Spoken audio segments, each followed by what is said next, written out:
It was August 20th, 1966. The sun was slowly setting over the hills of Niteroi, a city near Rio de Janeiro, Brazil. As twilight painted the sky in hues of purple and orange, a young boy named Ricardo decided to fly his kite on the grassy slope of Vinton Hill. Little did he know that this simple childhood activity would soon become a nightmare. There, amidst the tall grass and the setting sun, lay two figures lying on their backs. At first, Ricardo thought they were just relaxing, perhaps enjoying the sunset like he was. But as he got closer, he realized something was terribly wrong. The figures were still.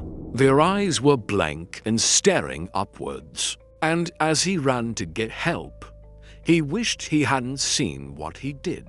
Soon, a crowd gathered on Vinton Hill, whispering in hushed tones about the two dead men. The news spread like wildfire through Niteroi, shocking the entire city. But what made these deaths so disturbing was the strange details surrounding them. The men, later identified as Manuel Pereira de Cruz and Miguel Jose Viana, were both dressed in identical formal suits, clean and pressed. They looked like successful businessmen or visiting dignitaries. But this was a working-class neighborhood, and neither of the men matched the description of any prominent local figure. And then there were the masks. Each man wore a handmade lead mask covering only the eyes, like something meant to shield them from an intense, blinding light. But what baffled everyone was the absence of helmets. You don't dress up for a sunny afternoon and forget such an essential accessory. Adding to the enigma, there were no signs of struggle. No weapons were found. No bloodstains marred the grass, and no witnesses heard any screams. It was as if the two men had calmly settled down on the hill to watch the sunset and then, well, just died. But how and why? This case quickly became the talk of the nation. Newspapers ran front-page stories with sensational headlines, each attempting to explain the bizarre deaths. But as days turned into weeks, and weeks into months, the mystery only deepened. With no suspects and no answers, the investigation stalled, leaving the families of the two men and the public with a mountain of questions and theories. Who were these men? Why were they on the hill? And what were those masks hiding their faces from? As investigators delved deeper into the lives of the two men, a few details emerged. Manuel, a 37-year-old widower, was a respected electronics technician known for his skills in repairing radios and televisions. Miguel, who was 28, was also an electronics technician and was remembered as a jovial, spiritual man. They had met several years earlier, bonding over their shared profession and interest in the metaphysical. Both men were married, but according to their families and friends, they had been secretly seeing each other. Was this some sort of bizarre love ritual gone wrong? The investigators wondered, or was there something more sinister at play? But as the days passed without any leads, the police grew frustrated. They were dealing with a ghost, a mystery that seemed to evaporate before their very eyes. Despite combing through every piece of evidence, conducting autopsies and interviewing countless people, they were no closer to solving the case than when it had begun. Even the men's personal belongings yielded little. No suicide notes, no threatening letters, nothing to indicate a motive for murder or a reason for the strange attire and masks. Inside Manuel's house, The police found a small notebook with cryptic handwritten entries detailing strange rituals and astrological alignments. But these writings, while eerie, offered more questions than answers. What were these rituals? How did they involve Miguel? And what did they have to do with the hill on Vintamaria? Days turned into weeks, weeks into months, and the case grew colder. With each passing day, hope dwindled that the mystery of the lead masked men would ever be solved. Ricardo, the young boy who had stumbled upon the bodies, moved away from Niteroi, trying to bury the trauma of that day in his past. But sometimes at night, when the wind howled outside his window, he could almost hear the whispers of the dead men on the hill, begging for answers that might never come. Then came the toxicology reports, which revealed that the men had not ingested any poison. The capsules found on the men were harmless pills used for stomach ailments. Their clothes were clean, showing no signs of struggle or decomposition. All of this pointed towards suicide. But why would they leave their families, their jobs, and their lives without so much as a goodbye note? And what were those masks hiding their faces from?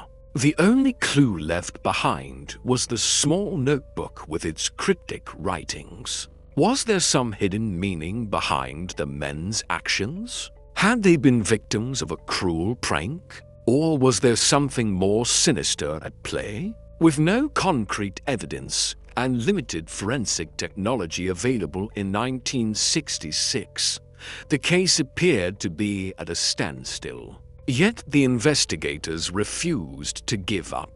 They retraced the men's steps, examining their homes, workplaces, and the hill where their bodies were found. But despite their best efforts, the mystery only grew more complex. The men's colleagues and family members could not offer any insight into their activities during the last few months of their lives, and the lack of any recent photographs made it difficult to identify potential suspects. Slowly, the case grew cold, and with it, the hope of finding justice for the two men faded away. Years turned into decades, yet the memory of the lead masked men lingered in Niteroi. The site where their bodies were found became a local landmark, drawing curious visitors and amateur investigators. Many claimed to have seen strange lights or felt unexplained energy fluctuations on the hill, fueling speculation that the deaths were linked to extraterrestrial activity. Others whispered that the men had stumbled upon a secret government experiment or a hidden crime scene. Conspiracy theories flourished, keeping the mystery alive in the minds of many. In the absence of official answers, rumors swirled around the city like the sea breeze off the coast of Niteroi. Had the men taken their own lives? Had they been murdered? Or was there something more sinister lurking beneath the surface of this seemingly peaceful community? As the years went by, the lead mask case became a local urban legend, a cautionary tale told to keep young boys off the hill at night. For many residents of Niteroi, the truth behind the deaths remained elusive, hidden beneath layers of mystery and speculation. The lead mask case continues to baffle investigators and the public alike. The lack of concrete evidence has allowed speculation to run wild, creating a tangled web of theories that have yet to be untangled. One prevailing theory suggests that the men may have been victims of a secret government experiment gone awry. This idea is supported by the strange nature of their deaths and the fact that no autopsy reports were ever released to the public. Some believe that the lead masks were designed to protect the men from harmful radiation or electromagnetic fields, shielding their eyes from the effects of an experiment conducted by a top-secret government agency. This theory is further bolstered by the presence of military bases and research facilities in the area at the time of the incident. Another intriguing theory proposes that the men may have been involved in illicit activities, unknowingly becoming entangled in a dangerous underworld conspiracy. Proponents of this theory point to the men's secret relationship and their interest in the occult as potential clues. Perhaps they stumbled upon something they shouldn't have or crossed paths with the wrong people, leading to their untimely demise. This theory is supported by the lack of any personal belongings found on the men, suggesting that their valuables may have been stolen after their deaths to cover up any connection to criminal activities. However, perhaps the most captivating theory surrounds the possibility of extraterrestrial involvement. Considering the strange attire and the lack of any apparent motive, some believe that the men may have been abducted by aliens who found their bodies the next morning. This theory is further strengthened by the men's supposed interest in the paranormal, leading many to believe that they may have been targeted for their curiosity and knowledge of the occult. The use of lead masks could have been part of a bizarre ritualistic practice, or an attempt to shield the men's eyes from the intense brightness of an alien spacecraft.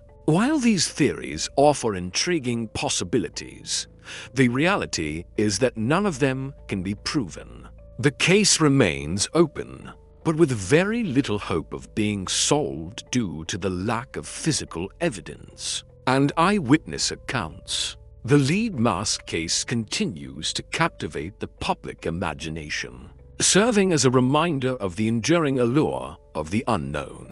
The deaths of Manuel Pereira da Cruz and Miguel Jose Viana may never be fully explained, leaving us to wonder if we are truly alone in the universe and what secrets lie hidden beneath the surface of our reality. So what do you think really happened to the men with the lead masks? Was it a failed spiritual experiment, a secret government test, or something beyond human understanding? Share your theory in the comments below and join the ongoing mystery.